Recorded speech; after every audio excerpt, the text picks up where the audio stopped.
First up is Invert the Wing, who was really angry yesterday after the game.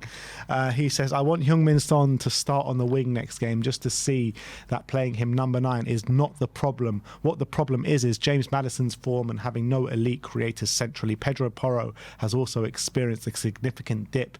He is left isolated as a result and has to do everything himself. You play Kulusevski and Lo Celso and it is a different story. And I actually, for one, would like to see probably Maddison come out of the team for this game against Chelsea. Well, considering Decky played quite well in the centre, and Maddison's form, I think, needs must at the moment. I think something's going on with Maddison. I don't know whether it's form or not. Maybe a position when he's coming off the bench against tired legs will be better for him at the moment. Sonny Cho Joy says, when Sonny was about to take the penalty, Ben White came to shit talk, but Pape quickly ran over and blocked him off, and that was some great work from Pape Matar yesterday. Get in, Pape, not taking anything from Ben White. And obviously it worked wonders, because what a penalty it was from Sonny. Yeah. Dan Kilpatrick says, assuming Arsenal and City keep winning, City's visit to the Spurs on 14th of May is going to be so weird. Most of the home fans will presumably be desperate not to win. And yeah, and that's exactly where I'm at. I mean, don't let Arsenal win the league at all costs is what I say. Yeah, it's going to be very strange. Let's hope it doesn't come down to that, but it's going to be, it looks like at the moment it is heading that way, so it's going to be a very weird game at the Tottenham Stadium. I do wonder what, I'm sure Andrew will say, you know, I don't care what I don't care about that. I don't care about Arsenal. I only want what's best for Spurs, all that kind of stuff. I'm sure that'll be the party line from Spurs, but it's going to be interesting to see what the kind of atmosphere it is like in the stadium on the day. Like, if Arsenal do keep winning and we do need to, you know, lose to Man City, what do you reckon the reaction will be when we go, if we go 1-0 up? Well, what will the reaction be if we go 1-0 down? I don't know. Start cheering. I don't know. It'll be weird. It'll be good. I don't know. It's going to be very, very strange. It's hard to say exactly. Obviously, we've had like these. I think last season, obviously Arsenal were in a title race with City, and we ended up beating City, but that was like in January time. It was way earlier. Yeah. So it was way earlier. It didn't have the same kind of real feeling about it. This is too important. This is like the second last game of the season. This is like the game. This is their game in hand to win. They need to win this specific game to win the league, essentially. So it's, I don't know. It's going to be very weird. I think if there's a genuine chance of Spurs, let's say if we win this game, we actually move into the top 4. I think it won't. I don't think the atmosphere will be as weird. But let's say we're 5th. I still think it will be weird, though. Let's say 4th is gone. There's no chance of 4th. We can only finish 5th. Then I think probably everyone will want City win. The thing is, though, like, I still think the majority of Spurs fans would prefer Arsenal not to win the league than us to finish 4th. I still think that's probably a reality. But I still think a lot of Spurs fans would like us to finish 4th as well, if you know what I mean. Yeah, but not at the hands of Arsenal winning the league. Not at the hands of Arsenal winning, but like when you're in the game, you're watching it, you want your team to win, all that kind of stuff. So, yeah, I don't know. I still think, either way, it's going to be a weird atmosphere for sure. It's hard. I've never been to a home game where the majority of fans want us to lose for, so it's like on unprecedented territory. At least even in the United game, that was away from home. The season was dead. No, but there was one at home, I think there was, where Les Ferdinand put us 1-0 up. That was away. Was that away? That was in '99. That was last day of the season. And I do remember the narrative coming out of that game. Les Ferdinand put us 1-0 up, and some of the Spurs fans were booing. Yeah. So I don't see it why it being a different situation this time. It's at home. I don't know. It's just weird. I've never seen it at home like that. So we'll see. I would look. Do I think that Spurs fans would boo their team going 1-0 up in any game? Well, you've seen it before. Yeah, but that's away fans. It's different. Away fans are different to home fans. Well, you're going to have the South Stand, 16 or however many thousand of them in that stand, and a lot of them, well, you're going to say 3,000 of them are away-going fans, and a lot of them are dying to get away tickets, so they're probably of that same mentality. We'll see. Look, as I say, if I don't think they would boo us going 1 up if top 4 is genuinely a possibility. I don't think I would boo personally, but I would give it a fuck's sake. Professor Spurs or Prof Spurs says Heung-min Son is in the top 5 for goal contributions this season in the Premier League. Ollie Watkins sitting on top with 31, Cole Palmer 29, Erling Haaland 26, Mo Salah 26, and Heung-min Son on 25. Yep. I think he's had a good season overall, Sonny. Although definitely hasn't been the same. I feel like since he's come back from the Asia Cup, I don't think he's been as good as he was before the Asia Cup.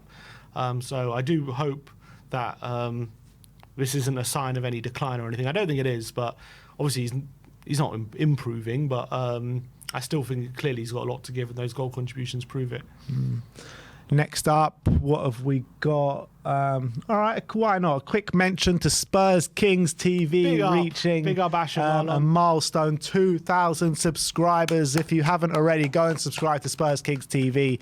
Big contributors here on We Are Tottenham TV, Ashmatic and Marlon, and the rest of their team as well. So big up to each and every one of them.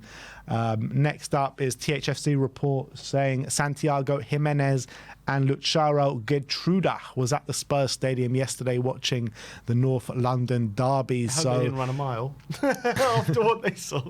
But yeah, I mean, if that means anything, maybe they've just come over to watch the game. But we have seen these kind of things happen before. I mean, Mickey van der Ven was at a game, wasn't he, before he signed for us? Or was it a pre-season I think friendly? he had signed by that time. Oh, he had signed. If I remember. All the talks were like, he's pretty much advanced, yeah. But maybe the talks have advanced here. Maybe. I'd like to think that if they're at the ground and they're real advanced talks, there would have been some reports on it. But maybe... I don't know. Maybe they just want to watch the game, or maybe there is something more to it. I would love it because they are two top players. Yeah, it'll be interesting though with because if Arne Slot's going to Liverpool, whether he'd be interested in bringing him with them as well. Yeah.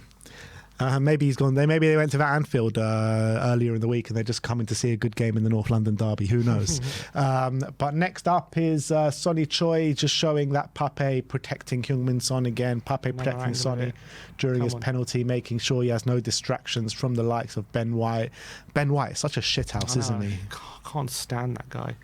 StatMuse FC saying most goals in a North London derby in a single Premier League season. Adebayor, Van der Vaart and Heung-min Son joins that list as well of 3 goals in a season. Kane never got 3 in a season. Yeah. I guess he's limited to 2. Wow, fair enough. But well done, Sonny. He's also got a good record in North London derby, doesn't he? Sonny, yes. Very good record. And as that shows, most goals in a single season in North London derby. Enes Ozan, I'm not sure what this is supposed to be. So we'll move on from that one. Tom Allnut says Spurs have now conceded 2 or more goals. 2 goals or more in games versus 13 out of the 19 opponents in the league. Goal difference from set pieces alone is now 19 worse than Arsenal. More points, more goals, more fun. But can Ange Ball get serious to get better? I think... Yeah, look, you can throw these stats here, and they don't look for good reading, a lot of them. But again, when you're at this stage of the process, like these questions are always going to be asked because you're not going to be perfect at this point. So you're always going to get these questions asked. When is it going to improve? Can we improve these things? We seem to be doing the same mistakes over and over again. But I'm not going to judge it totally based on this season. I think what you judge it on is on the pitch. It's not purely on stats and goals conceded, all this kind of stuff. It's about where do you see the problems? Where do you see it improving? What are you doing good? What are you doing well? What has he brought? Are you progressing? Those kind of things. And I think on all those metrics, we're doing well. Yes, we've got a lot of things to iron out to be that top team that we want to be. We want to aspire to be. But at the moment, we're still at a stage where we're conceding way too many chances, too many mistakes. We've not got the right players in certain positions. And so it leads to stats like this. But I do believe once we tighten a lot of these things, we get more ingrained in Ange Ball. We get a lot of the players we want in certain positions. We can be a lot better. I really believe that. Yeah, I agree with that. But the reality is if these same old problems are still haunting us halfway through next season or this time next year, then serious questions will probably have to be asked. Yeah, of course. Next up is Cock on Ball. He's replying to TNT Sports' tweet saying Ben White was spotted trying to loosen Vicario's glove on the corner, and he says this kind of antics need to be highlighted as much as possible. They are cheats. 100%, and Vicario should be highlighting it, making sure the ref knows what's going on, and he should be making sure that he's giving back to Ben White as well. I feel like he's just letting Ben White do what he wants without giving any pushback, and that's the most frustrating thing. And it just goes back to what Jose Mourinho said all those years ago in the Amazon documentary, doesn't it? You need to be a... Exactly. I think we all know what he says next. Harry Brooks says, today is another example of why it's a fair argument that so many people think Romero is the best centre-back in the world. His entire influence is immense. I think he's had 4 shots. He charged a pressing attack at least 3 times, got in the way of everything, outstanding on the ball. I think it was an immense display from Cuti Romero. And also with Cuti Romero, because Van de Ven makes those lung-busting runs and saves us so many times, I don't think Romero gets enough of the plaudits that he deserves this season. Yeah, agreed. And as Harry Brooks says, when he says he charges the press in attack at least 3 times, those things go a lot more unnoticed. When we're winning the ball back in the centre of the pitch or even in the opposition half, that's a lot that people don't notice what Romero's doing there. But yeah, when there's a ball coming over the top and Van de Ven's running back and winning it, that's a lot of people sticks out in the mind for a lot more people, I feel. So I feel like a lot of Romero's good work does go unnoticed a lot of the time, and I think he's an astonishing centre back. And I just think if we had more help and we had better way of dealing with these transitions, his good work would be a lot more noticed. Lily White Lab says, Dejan Kulusevski has to start the remaining of games this season. No one in our front line has anywhere near the retention that he does. He prevents the constant turnovers and dangerous transitions while also being super composed and smart in the final third. He hasn't been good as of late, but I believe his profile is key to what we need in attack. And I agree to a certain extent, but I would prefer to see him probably in the middle of the park, playing in the number 10 for the remainder of the season. I think maybe against Chelsea, we're looking at lineup, but I would think Brennan on the right, Son on the left, Rishi up top, and Decky in the centre. Yeah, I'd agree with that. But you say that because Arsenal didn't play a high line yesterday, so it was harder for Son to get in behind. You do expect Chelsea to play that high line, so maybe there is a case of keeping Son in the number 9. There is a case for it. Yeah, there is a case for it, I would say. But it depends. The problem with that is who plays on the left. Well, Werner's out. Maybe, I don't really like Johnson there. That's why I'm more leaning towards. Just put Son there. Yeah, good point. Football AK says, genuinely after today I'm more convinced that we will succeed, but got to be patient and take it one step at a time. Of course it's not going to be all perfect, and yeah, I completely agree. I do think we're going in the right direction, and if fans just expect things to happen overnight and to be a competitor at the top of the league after losing Harry Kane, after going through what we went through with Conte, Marino, Nuno, and then Ange comes in and completely flips the script, you're deluded. Yeah, in the wise words of Danny Kyriakou. Yeah, and I really believe that one for a good thing. And I know it at the moment. I can understand why it's hard to see sometimes, especially right now when we keep making these same mistakes. But these are stuff this isn't stuff that can't get rectified in the long term. Making sure you're much better from set pieces. I'm not saying easily rectified, but that's a lot easier to rectify than not being able to control games. That's a lot harder to rectify, and we've got that at the moment. Yeah. And so that's what I'm excited about. Spurs Forever says, who are they marking? And this is a freeze frame of the corner that they scored from. I think this is the one. Is this the one where Højbjerg scored an own goal from? Or no, it might be Havertz's one. I'm not sure.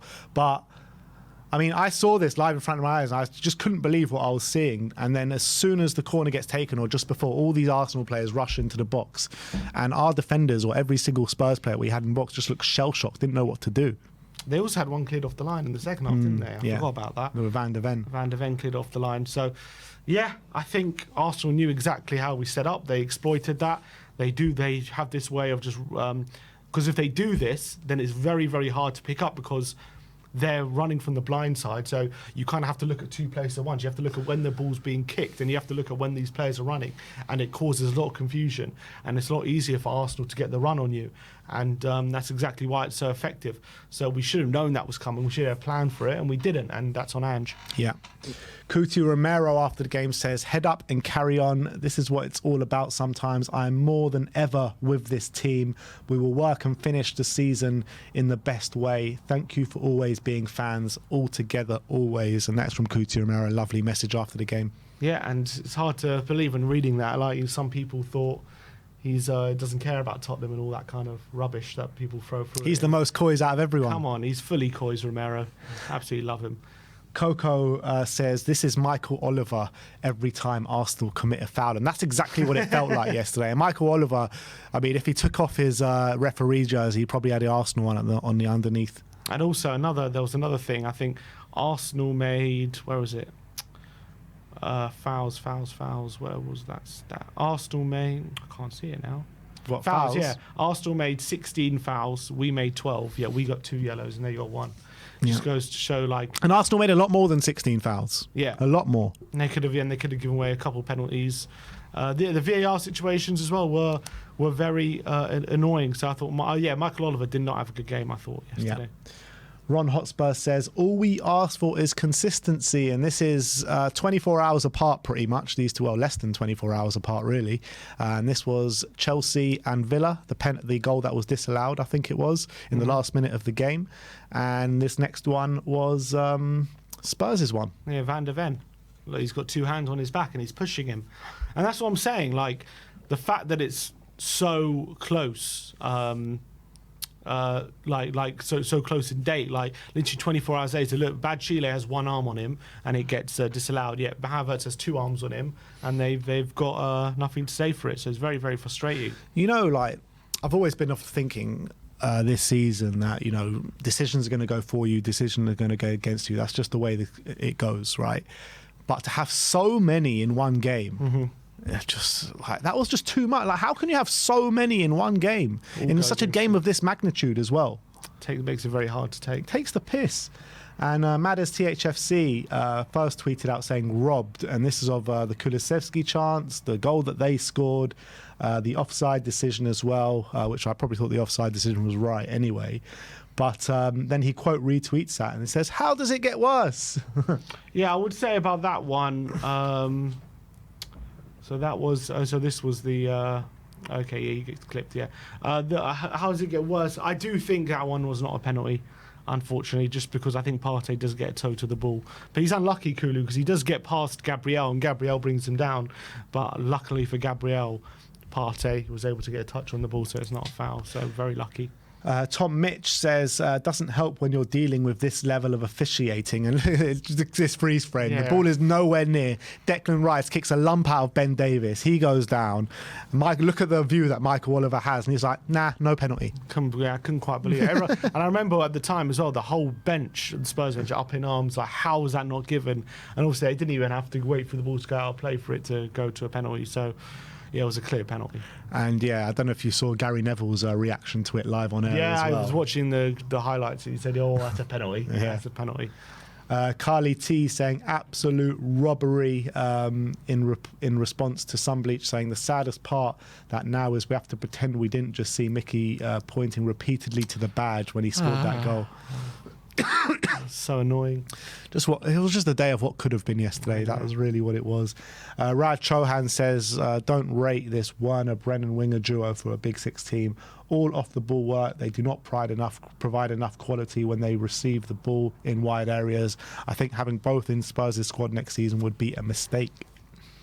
I mean, it's hard to disagree, to be honest, because as much as I like them both, they're both good players, but if we really want to bridge that gap, having both of them start games together, is that really going to do it? Yeah. It's not going to do it maybe against the lower teams, but when it comes to top 10 teams, I think it's always going to be difficult.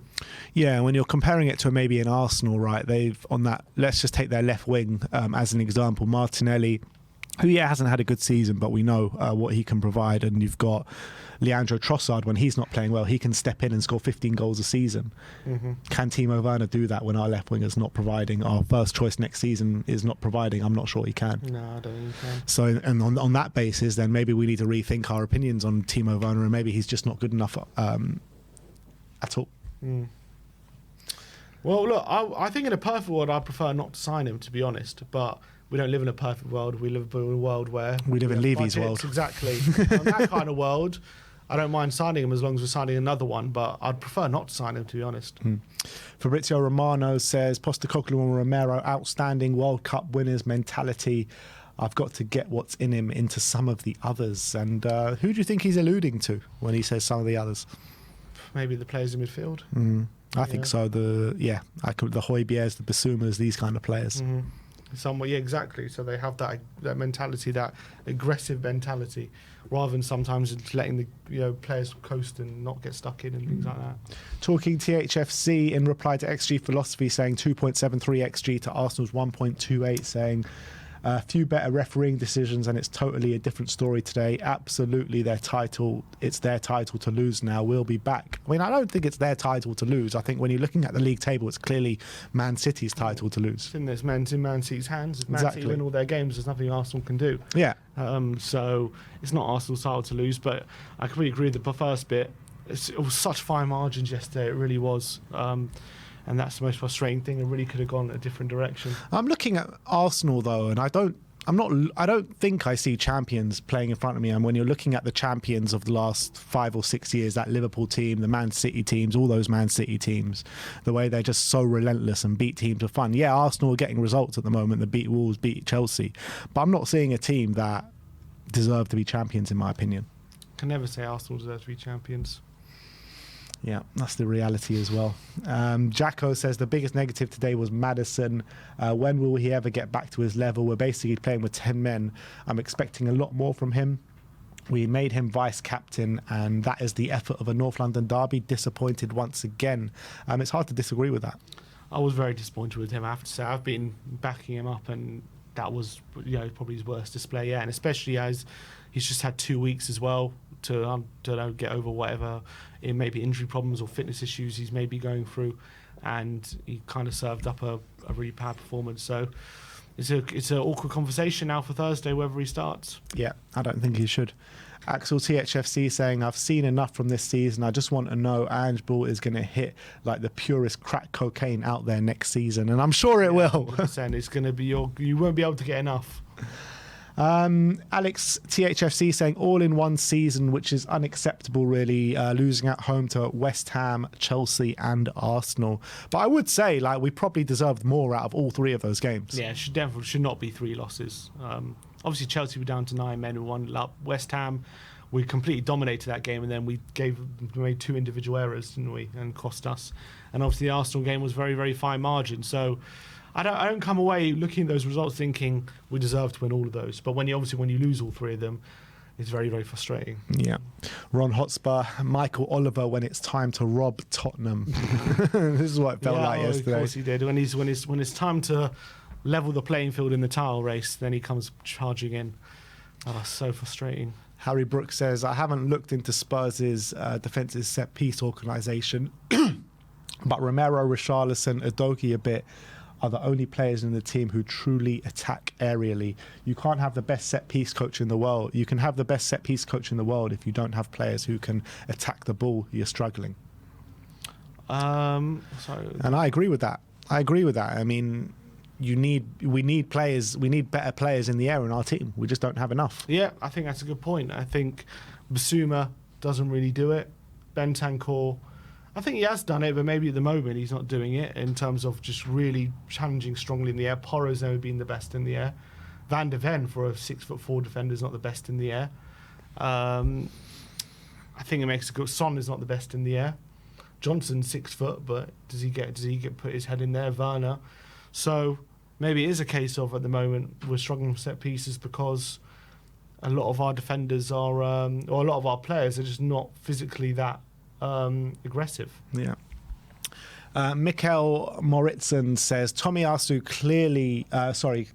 clears the ball into his own player. How can it be offside? Can someone explain? Yeah, there's a case. And that's what I'm talking about. It's like he has control of the ball. He tries to clear it and he clears it into an Arsenal player. Yeah, but it's a debate whether if you clear it like that, are you in control, or is it because if he passes that's what he means to do. He means to clear it up the pitch. Yeah, I guess it's a subjective decision. You could argue he has control of the ball because he could have passed it. He could have, but then some people say if it's just a block, he's just trying to get in front of it. It's not he doesn't have control of the ball. So you can make a case for both, to be honest. But they fell on the fact that he doesn't have control. They say. Of course they did. Chris Miller says, want a hot take? I wouldn't start Son or Maddison against Chelsea. I mean, I agree with Maddison, but I don't really agree with Son. I think Son should be starting against Chelsea, especially as Timo Werner's injured. Yeah, if Timo's going to be out, I don't think we have a choice, really. Son has to start on the left. Obviously, I don't think he had a great game, to be fair, against Arsenal. I don't think that was totally his fault again, but I don't think he had a great game. But if he's... I don't want to see Johnson on the left. Yeah, but I do think, as well, if you put better creativity behind Son, you'll see a much better Heung-min Son. Yeah, I think that's just simple facts. I agree with that as well.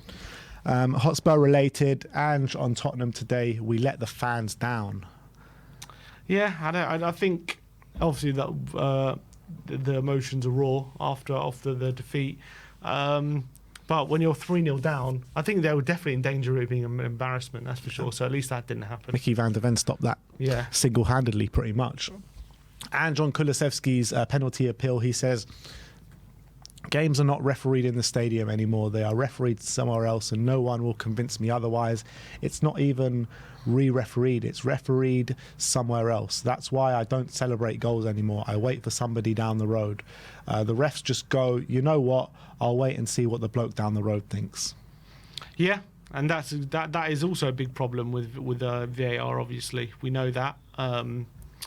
It's very frustrating. It's kind of like, I think when it gets to stages like it was against Villa, that is re-refereeing the game, because the referee was right in front of it. It's a very tight call. Yeah, yes, maybe it is a foul, but is it clear and obvious? No, and that goes to re-refereeing the game. But then when you look at the Ben Davies one, that's obviously a clear and obvious error. I don't think anyone would argue that's not a penalty. Very clear. I don't know how the referee missed that. That was like a shocker. The one against Villa Chelsea, that wasn't a shocker. That's could have gone either way. It was a bit weak from the Villa defender, but also was a bit of a shove from the Chelsea one. There's arguments both sides. So that goes down to re-refereeing the game, I think, in those situations, and it's very frustrating. It is very frustrating, especially when you've got that kind of level of officiating, especially on the pitch. THFC Josh says, Ange has coached a win here. Romero going close with 2 headers. VDV goal ruled out by the closest of offsides of all time. No pen given on Kulusevski. 2 sloppy displays of marking from corners. Son missed a sitter. A stupid own goal. We deserved 3 points. I wouldn't go as far as say we deserved it, because we kind of only have ourselves to blame. Yeah. So I wouldn't say we deserve. I would say we were the better team, and I would say we could have won that game easily. But I wouldn't go as far as say we deserved the win, because when you're 3-0 down at half time because of your own mistakes that you should have seen coming, you can't really have anyone to blame but yourselves. Your own mistakes and your own naivety as well. Think there's a difference between deserving to win and being the better team. Yeah, I agree with that. Fans against VAR say that the offside law was never established to disallow goals for this gross misinterpretation of the law. Yeah. And I agree with that. I just see so many goals now, and I'm not even just saying this just because of this goal. I've seen so many this season, which is a hairline offside. I mean, that is not what the law was brought in for. And also, if I looked at the line, I'm pretty sure they drew it at, I don't know who it is, that's Saliba or Gabriel, but I'm pretty sure they drew it at his foot, where you can see his backside is a bit further out. And I don't think they drew it there when that's his furthest point. So I don't know, it's very, even that might maybe Van der Ven's ahead of it, but very, very frustrating how that goes against you. But that is the reality of offsides and VAR. Yeah. But this is, look at that image. That's what they're drawing to. You know what I mean? It's a guessing game at this point where the last point is. You know, it's you're making millimetre decisions on that kind of image. I think it's ridiculous. Yeah. Postecoglou on Romero, which we've covered, and last but not least is the Spurs Watch saying these players gave everything today, and that was Kulusevski, Richarlison, Mickey van der Ven, and Cuti Romero. I thought, Richarlison was great just because of the energy and maybe the aggressive nature that he brought to the game, but the other 3 players were actually quality. Yeah, agreed.